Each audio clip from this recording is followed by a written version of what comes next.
వెంకటేశ్వర రెడ్డి గారు నాదొక ప్రశ్న మీరే సమాధానం చెప్పండి. రోజా గారు 120 రేపులు మర్డర్లు అంటారు, ఇంకొక ఆయన వచ్చి 78 అంటాడు.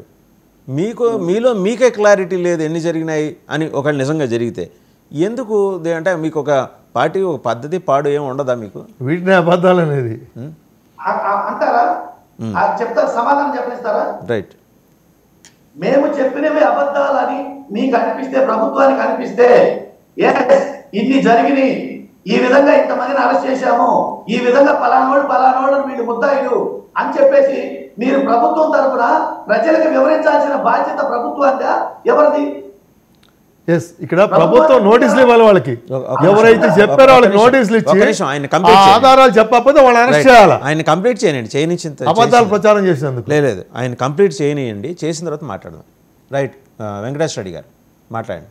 ఈ బాధ్యతగా ఉంచాల్సిన బాధ్యతగా సమాధానం చెప్పాల్సిన స్థానంలో ఉండి, పరిపాలించాల్సిన స్థానంలో ఉండి ఏ ప్రజలకి ఏ ఇబ్బంది అన్నా రాని, ప్రజలు ఏ ప్రశ్న అన్నా వేయని, అది సోషల్ మీడియా కావచ్చు, ప్రజలు కావచ్చు, సామాన్యులు కావచ్చు, విపక్షంలో ఉన్న మేము కావచ్చు, ఎవరు ఏ ప్రశ్న అన్నా వేయని, వాళ్ళు చెప్పే సమాధానం ఏంటి?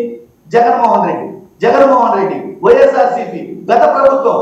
అసలు జగన్మోహన్ రెడ్డి గారు 10 సీట్లే ఉంటే, జగన్మోహన్ రెడ్డి గారికి 40% ఓటు బ్యాంక్ ఉంటే, ఆయన ప్రజలు వ్యతిరేకిస్తే మీకెందుకు అంత భయం? ప్రతిసారి జగన్మోహన్ రెడ్డి గారు తలుచుకోవాల్సిన అవసరం ఏమొచ్చింది?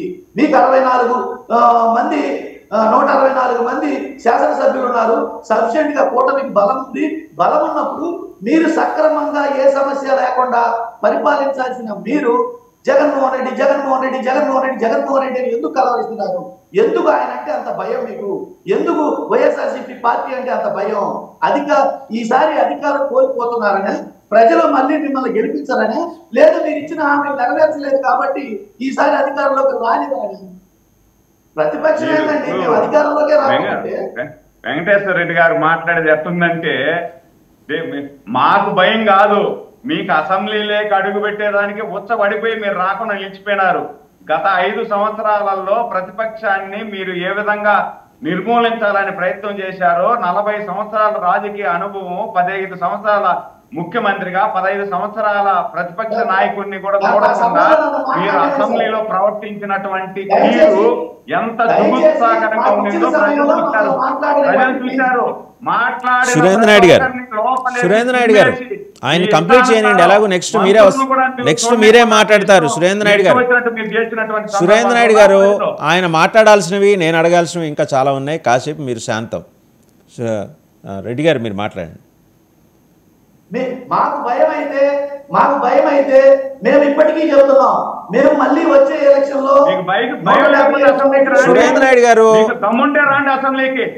నాయుడు గారు మీరు ఆగండి, ఆయన్ని కంప్లీట్ చేయనియండి. Don't interrupt please. నెక్స్ట్ మీ దగ్గరికి వస్తా నేను, ఆయన మాట్లాడియండి. క్రాస్ టాకింగ్ వెళ్తే ఎవరికి ఏమి అర్థం కాదు. లెట్ హిమ్ కంప్లీట్ అండి. ఒకళ్ళు మాట్లాడినాక ఒకళ్ళు మాట్లాడి మీ దగ్గరకు వస్తాను. రెడ్డి గారు మీరు మాట్లాడండి. రెడ్డి గారు ఇంకా 2 ప్రశ్నలు ఉన్నాయి. మీరు చెప్పింది ఏమంగానే నేను మీకు ఆ ప్రశ్నలు ఉంటాయి. మాకు భయం అయితే మేము మళ్ళీ ఈ రోజు చెప్తున్నాం, రాబోయే ఎన్నికల్లో కూడా అది 175 కాదు, 225 కావచ్చు, సింగిల్ గానే మేము పోటీ చేస్తున్నాం, మేము అధికారంలోకి రాబోతున్నాం.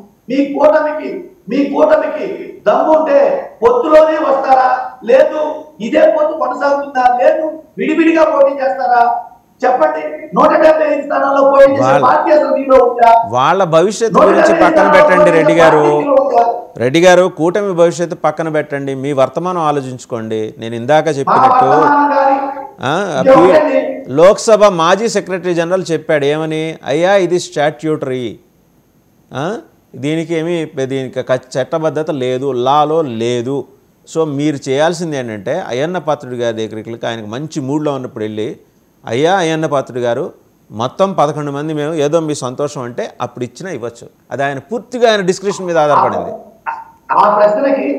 ఆ ప్రశ్నకి మేము ముందుగానే ఫస్ట్ లోనే స్టార్టింగ్ లో సమాధానం చెప్తాం.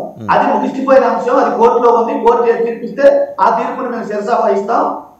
దాని ఎండ్ ఆఫ్ మ్యాటర్. ఆయన ప్రతిపక్ష హోదా ఇస్తే, ఒకడు భిక్ష వేస్తే మేము అరులు కాసి దానికోసం పడిగా ఉండి కాసే పరిస్థితి అయితే మాకేమీ లేదు. ఇప్పుడు మా నమ్మకం ప్రజాస్వామ్యంలో సమాచార వ్యవస్థ చాలా బలంగా